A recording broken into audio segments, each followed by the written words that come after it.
Sabah 8'de başlayan, Rezan ilçesinde başlayan anma devam ediyor hala. Yani taziye kuruldu aslında, son gün anmaya bırakılacak. Taziye hala devam ediyor. Yanımda da Mebiyeder yönetiminden yer alan Hayrettin Güner var. Kendisiyle bu sürece aslında biraz konuşacağız. Hem acıların ortaklaştırıldığı hem de kolektif bir hafızaya dönüştürülme gerçekleşti burada. Bunun aslında gelinen aşaması neydi? Biraz bunu konuşacağız kendisiyle. Öncelikle hoş geldiniz yanımıza. Merhabalar diyelim. Bütün basın arkadaşları selamlıyorum. Teşekkür ediyoruz biz de. Ben de hemen soruma geçmek istiyorum isterseniz. Şimdi 49 arkadaşımız, 49 özgürlük savaşçısının şehadetleri açıklandı. Bugün burada da bir taziye kuruldu. Bu süre zarfında siz nasıl çalışmalar yürüttünüz bugüne gelene kadar? Aslında biraz oradan başlamak istiyoruz. Yani bu çalışma biraz aslında anlık gelişti ama zemini olan bir çalışmaydı. Çünkü bizim son bir yılda yaptığımız bütün çalışmalar aslında bu gibi organize olabilme durumlarına yönelikti. Önce aslında büyük bir kurumun temsilciliğini yapıyoruz, yöneticiliğini yapıyoruz. Çünkü bizim şu anda arşivimizde kayıtlı Ahmet kentine ve ilçeleri dahil, dış ilçeleri dahil 2500'e yakın aile kayıtlı. Tabii yaşamını yitirmiş, yakınlarının yaşamını yitirmiş aileler daha fazla tabii. Halen ulaşmaya çalıştığımız aileler var. Onların toparlanması, ilişkilerinin sağlanması, adreslerinin tespiti, iletişimlerinin kurulması, hatta yaşamını yitirenler, şehitlere yönelik bilgilerin aktarımının toparlanması için de birçok çalışma yaptık. Yani bu çalışmaları yaparken şunun bilincindeyiz. Yani PYK kendini feshetti, bir kongre yaptı. Bu kongre sürecinde belirli kararlar aldı ve tüm şehitlerini açıklamaya yönelik bir kararı olduğunu belirtti. Biz bunun kritiğini şu şekilde yaptık yani. Kitlesel taziyeler olabilir diye düşündük. Kitlesel ilanlar olabilir diye düşündük.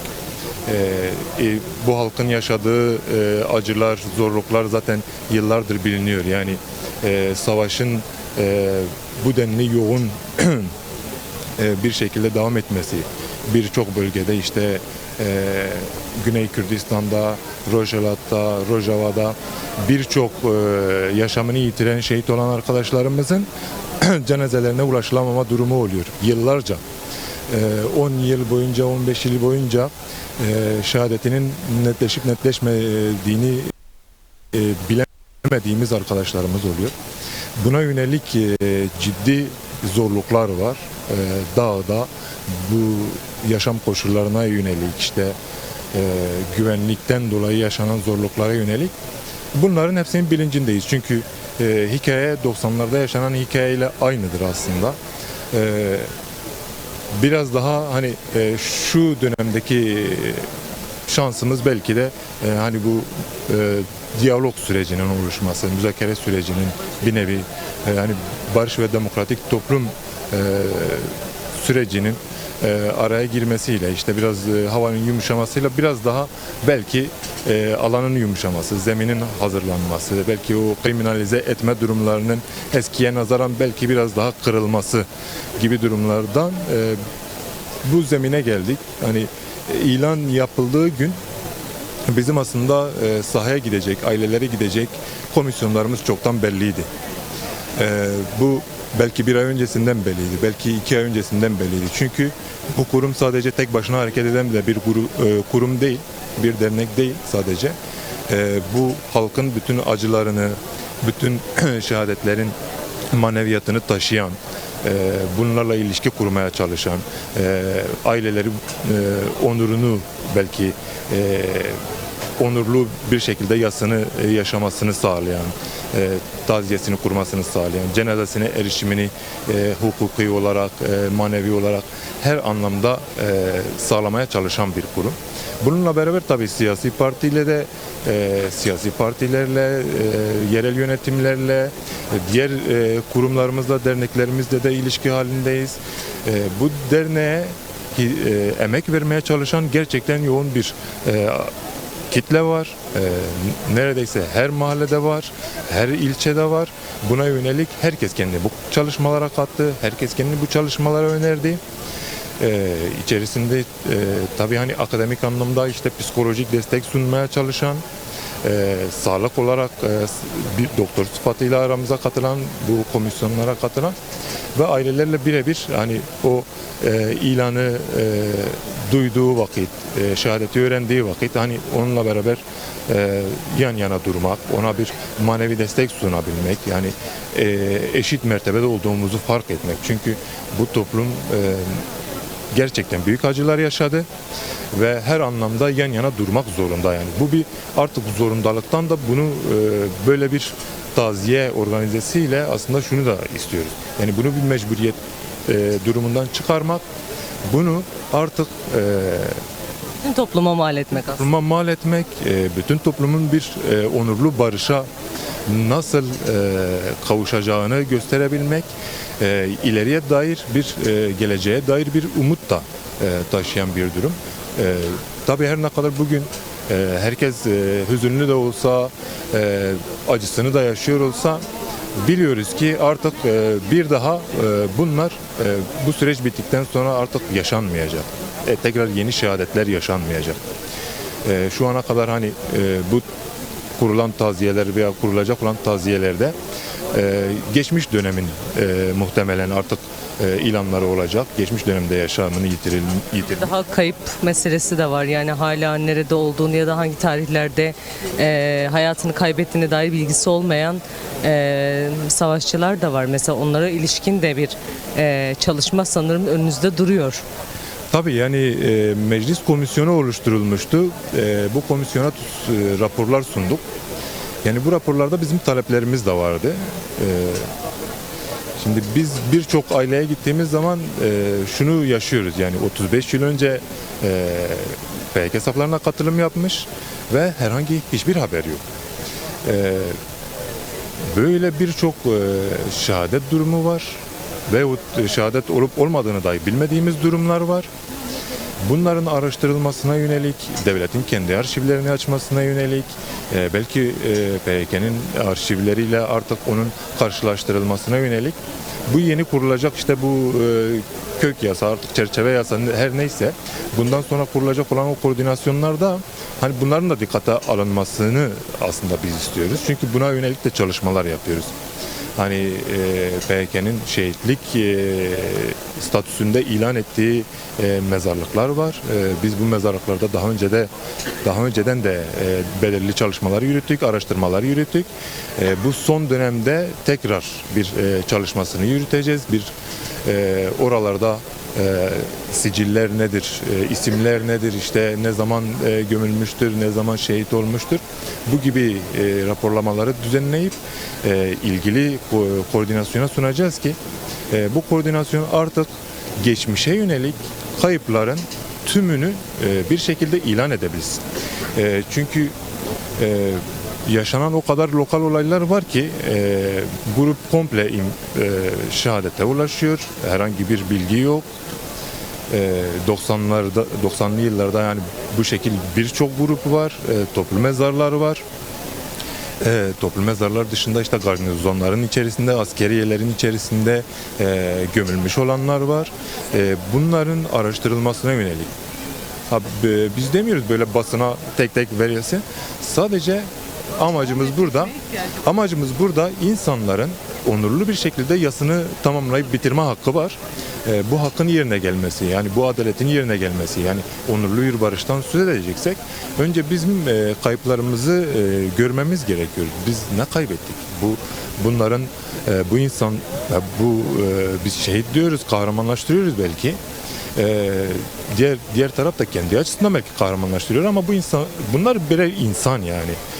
Hani o insan olma, birinin çocuğu olma, birinin kardeşi olma, birinin Totalde bu toplum içerisinde bu toplumun mücadelesi için hayatını kaybetmiş bireyler olarak bu toplumu kabul gördüğü insanlar aslında. O totalde bizim en azından bunların akıbetini biliyor olmamız gerekiyor. Eğer gerçekten bir sürecin sağlıklı ilerletilebilmesinde ikna isek bu süreçlerin tamamında en azından Kürt toplumunun hassasiyetini göz önünde bulunduran bir politika uygulanması gerekiyor.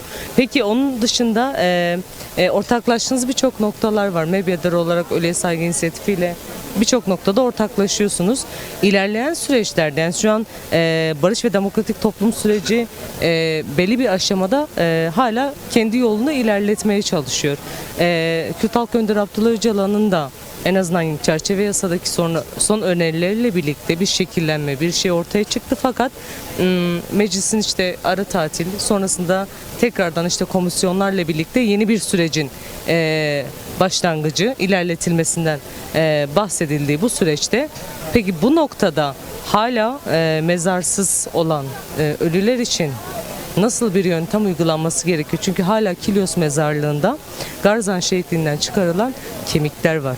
Orada kendi aileleriyle kavuşmayı, kendi çocuklarının kemiklerine sarılmayı bekleyen anneler, babalar, kardeşler var. Ya da işte bahsettiğiniz gibi nerede olduklarını bilinmeyen hala bir sürü cenaze var. Bunlara ilişkin neler yapılması gerekiyor ilerleyen süreçte? Yani nasıl bir politika yürütülmesi gerekiyor ki gerçekten bahsettiğimiz onurlu barış meselesini tekrardan masada tartışabilelim? Şimdi yani dediğim gibi biz daha önceden de raporlamalar yaptık ve çeşitli noktalarda şehitliklere yönelik, toplu mezarlara yönelik çeşitli raporlamalara tekrar devam ediyoruz bu süreçte.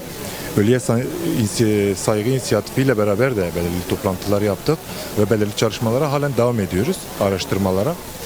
Bu araştırmaların sonucunu biz toparladıkça, bitirdikçe zaten ilgili mercilere sunacağız bu komisyonlar oluştuğu takdirde. Hani bizim burada beklentimiz şu olacak, yani bu aileler gerçekten sürüncemede bırakılmış. Sürüncemede bırakılmanın ötesinde yoğun bir siyasi baskı üzerlerinde oluşmuş, tacizler oluşmuş. Yani şehadet belki devlet tarafından bilindiği halde telefonla arayıp işte taciz etme durumları oluşmuş. Çocuğunuz nerede, geldi mi, gelmedi mi gibi. Bu aileler sadece yani bir sonuç beklemek de değil, yani bir barışma ihtiyacı var. Yani sorun tam olarak burada bir şehadet açıklaması, ilan ya da cenazenin yeri, mezarın yeri değil sadece. Burada bilgilendirme ve üzerindeki baskıların kaldırılması, destek olunması, sosyal yaşama bir şekilde entegre edilebilmesi. Çünkü gerçekten insanlarımız yalnızlaştırılmış. Biz kurum olarak dahi kapısını çaldığımız ailelerden şu tepkiyi alabiliyoruz. Yani biz de hiç kapısını çalamamışız yeri gelmiş. Çünkü kurumlar üzerinde de ağır siyasi baskılar, kriminalize etme durumları oluştuğu için yeri geldiği zaman hani kapatılan dernekler olsun, bu gibi durumlardan dolayı yani toplum yaşanan kaybın yanında durmak istiyorken öyle bir hale geliyor ki savaş süreci, kriminalize etme durumlarından dolayı toplum kendi açısına sahip çıkamıyor. Taziye gidenlerin deşifre edilip tutuklanması gibi sonrasında. Tabii yakın zamanda da yani barış ve demokratik toplum sürecinin işlediği vakitlerde dahi bazı kentlerde halen izin verilmeyen taziyeler oldu. Şırnak gibi, işte Gever gibi noktalarda bazı taziyelerde işte yani cenaze yok, yani cenaze de taşınmıyor. Hani bir şey de yok, sadece bir şehadet ilanı var, bir taziye kurulacak, aile acısını yaşayıp gidecek yani. Bunlara dahi tahammülsüzlük durumları gelişti. Ahmet'te dahi belirli bazı taziye ziyaretlerine gittiğimiz zaman işte çembere alma durumları yaşandı. İşte kitlesel giremezsiniz gibi, yürüyüş yapamazsınız gibi. 10 metrelik yolda biz neyin yürüyüşünü yapabiliriz ki? Yani sadece içeri girip bir şehit namırın sloganı atmaktan yani bu taziye neye zarar verecek? Bu insanların hani taziyesinin paylaşılması ne gibi bir şeye zarar verebilir? Aslında bu zihniyetin biraz dönüştürülmesi gerekiyor öncelikle. Bu dilin biraz değiştirilmesi gerekiyor. Bu insanlar gerçekten 10 yıldır yaşamıyoruz bu süreci. 50 yıldır bu ağır koşullarda hiçbir yasını tamamlayamadan yaşıyor ve bu süreçle beraber artık biz diyoruz ki biz sadece acımızı yaşamayacağız. Biz kaybımızı artık tanıyacağız ve tanıtacağız da. Bizim artık söz söyleme vaktimiz geldi ve bunu sivil alanda yapıyoruz. Artık silahın gölgesinde kalmadan da bir söylem gücümüz olabilecek. Biz buna bu şekilde umutla bakıyoruz.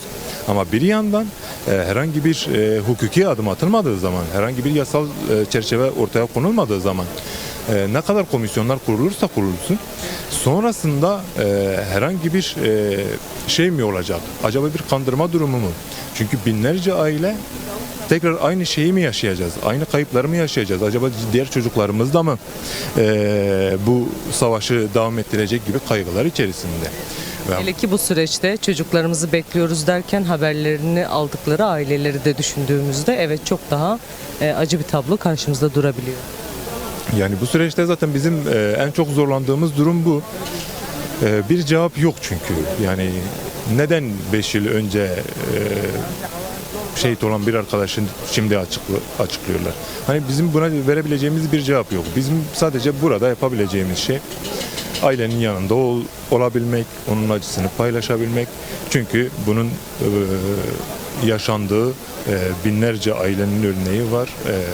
Maalesef ki hava saldırıları, bombardımanlar, çeşitli kimyasal kullanımları, kimyasal silah kullanımları gerçekten yıllarca herhangi bir noktaya gidememe sebebidir yani. Yani bunların da araştırılmasına yönelik biz çeşitli raporlar oluşturacağız. Ama komisyonlar oluşacağı zaman mesela buna ne kadar ciddi yaklaşıldığını biz bilmiyoruz. Çünkü Orada aynı zamanda savaş suçlarının kabulü de gerçekleşmek zorunda kalınacak. bizim bununla da barışmaya gücümüz var, irademiz var ama devlet yetkililerinin, gerekli kurumların bununla yüzleşmeye gücü var mı? Yani bu gücü ne kadar halka yansıtabilecekler, biz bunları da görmek istiyoruz. Çok teşekkür ediyorum. Ağzınıza sağlık. Tekrardan emeğiniz için de ayrıca teşekkür ediyoruz. Böyle bir noktada öncülük ettiğiniz için. Evet İbrahim, bizim aktarımlarımız bu kadar. Az önce de bahsedildiği üzere çalışma çok yönlü, acılar hala taze ama totalde bir kolektif hafızayı Bugün Ahmet'te 6 merkezde taziyeler kuruldu. Ahmet'in Rezan ilçesine, Bağlar ilçesinde bulunan Koşu Yolu Parkı'nda aslında genel bir taziye kuruldu. Özgürlük mücadelesinde yaşamını yitiren 50 kişinin burada taziyesi kuruldu. Burada aileler, sivil toplum örgütü temsilcileri, siyasi parti temsilcileri, aslında Ahmet halkı bugün burada bu taziyeye aktif diyebiliriz. Yüzlerce kişi bugün sabahın ilk ışıklarından beri, sabah 8'den beri taziye alanını dolduruyor diyebiliriz. Bugün aynı zamanda Bismil'de, Çınar'da, Silvan'da taziyeler kuruldu. Orada da özgürlük mücadelesinde farklı tarihlerde, farklı yerlerde yaşamını yitiren özgürlük mücadelesindeki kişiler taziyeleri kuruldu. Bu taziye 2 gün boyunca sürecek. Bunun devamında 3. günde de aslında anma kurulacak, anma gerçekleştirilecek. Bugün burada aslında gerçekleştirilen taziyeye bakacak olursak da burada duygu yoğunluğu çok fazla ve aynı zamanda aslında özgürlük mücadelesinde yaşamını yitiren kişilerin mücadelesi, emekleri ve çabaları sonucunda bugün Türkiye'de barış ve demokratik toplum sürecinin yaşandığına çok fazla dikkat çekiliyor. Yani bugün burada kurulan taziyede yaşamını yitiren kişilerin emekleriyle aslında bir barış mücadelesinin, barış yolunun açıldığı vurgulanıyor. Bunun devamında aslında aileler güçlü bir sahiplenme gerçekleşiyor. Aileler çocukların aslında onurlu bir mücadelede haksızlığa karşı mücadele ettiklerini ve onlarla onur duyduklarını ifade ediyorlar. Gelenleri aslında çocuklarının mücadelelerini anlatarak burada gelenlerle beraber aslında taziyeleri kabul ediyorlar. Bugün bakacak olursak burada saygı duruşuyla başladı buradaki taziye sabah 8'de. Bunun devamında sloganlarla, Şehit Namur'un sloganları, Şehit Namur'un pankartları asıldı. Yani engellemelere rağmen kısmi engelleler vardı ve buna karşı aslında burada Ahmet halkı güçlü bir sahiplenmeyle buna karşı taziyesini sürdürüyor diyebiliriz. Bugün burada bakacak olursak aslında taziye 2 gün boyunca dediğim gibi sürecek. 3. günde de bir anma gerçekleştirecek. Buranın ruhu aslında kolektif bir ruh ortaya çıktı. Bunun öncesinde zaten taziyenin öncülüğünü yapan medyalar aileleri ziyaret etmişti, ailelerle görüşmüşlerdi ve bunun devamında bir taziye hazırlığı gerçekleştirildi. Bugün taziyede aslında kolektif bir ruh, kolektif bir Türk halkı ruhu ortaya çıktı diyebiliriz. Ahmet halkı bugün burada özgürlük mücadelesinde yaşamını yitirenleri sahipleniyor ve onların mücadelesini sahiplenmenin için de mesajını vererek aslında bütün halkı anmaya ve taziyeye katılım çağrısında bulunuyor. Dediğim gibi aslında bugün yaşananların aslında süreç içerisinde yaşananların hepsinin aslında özgürlük mücadelesinde yaşamını yitirenlerin emeğinin ve çabasının sonucu olduğunu ısrarla dile getiriyorlar diyebilirim. Evet. Demek istiyorum. Sizin sormak istediğiniz soru varsa. Roselyn, bir de şunu sormak istiyorum. Yani bugün aynı zamanda gerçekten önemli bir vurgu. Yani bugüne gelinmesinde, bugün müzakere masasının kurulmasında gerçekten yaşamını yitirenlerin, canla, kanla bedel ödeyenlerin yani katkıları çok büyük ve bugün hala bir süreçte bir adım atılmış durumda. Çerçeve yasa tartışmaları var. Yani özellikle burada aileler yarın öbür gün mesela gerilladan tutsak olan ya da aynı zamanda sürgünde olan çocuklarının, yakınlarının geri dönmesi ihtimaline karşı nasıl bir duygu durumu içerisindeler? Bununla ilgili bir konuşma, bununla ilgili bir yorum ya da yine buradaki ailelerin yaklaşımları neler? Evet, aslında az önce de belirttiğim gibi burada aileler de, taziyeye katılan kişiler de, birçok kişi de aslında yüzlerce kişi aynı şeyi söylüyor. Onurlu bir barışın sağlanması için bu kadar yıllardır, 50 yıldır bir savaşın sürdürüldüğünü ve bedeller verildiğini söylüyor. Bugün gerçekleşen çerçeve yasanın aslında devam ettirilmesi, özgürlük mücadelesine yer alan kişilerin demokratik siyasete katılmasının, onurlu bir barışın sağlanması için aslında bu adımların atılması gerektiğini vurguluyorlar. Yani bugün devam eden mücadelenin ilerlemesi, yani barış mücadelesinin ilerlemesi, demokratik siyaset yollarının açılması gerektiğini yollarını açıyorlar. Dediğim gibi özgürlük mücadelesinde bugüne kadar barış için mücadele eden kişilerin artık demokratik siyaset alanlarında da mücadele etmesinin yollarının açılması gerektiğini vurguluyorlar. Taziye'de en çok ortaya çıkan mesaj bu diyebilirim. Sizin de belirttiğiniz gibi bugün burada ailelerde katılan kişiler de en çok da bundan yana sözlerini kuruyorlar. Çünkü az önce de belirttiğimiz gibi bu barış masasının, müzakere masasının kurulmasının en büyük emekçisi aslında bu özgürlük mücadelesinde yaşamını yitiren kişiler olduğunu ifade ediyorlar. Evet, Roselyn, senin son olarak eklemek istediğin, gözlemlediğin bir mesele, bir not var mı? Evet, yani dediğim gibi Ahmet'te şu an buraya Koşu Yolu Parkı'na aslında akın akın insanlar geliyor. Buradaki ailelerin de aslında katılan kişilerin de çağrısı aslında şu yöndeydi. Ahmet halkının, aslında Kürt halkının bu taziyelere, anmalara sahip çıkması, aslında özgürlük mücadelesinde yaşamını yitiren kişilerin mücadelelerine sahip çıkması ve barış mücadelesini yükseltmeleri yönünde çağrıları ve talepleri vardı. Son olarak bunları söyleyebilirim. Burada taziye gün içerisinde de devam edecek. Katılımlar da devam ediyor. Aile taziyeleri kabul ediyor. Çeşitli siyasi parti temsilcileri, sivil toplum örgütü temsilcileri, çok dernekler ve birçok aslında kişi burada gelip taziyesini iletiyor ailelere diyebilirim. Aileler de güçlü bir sahiplenme gerçekleştiriyorlar.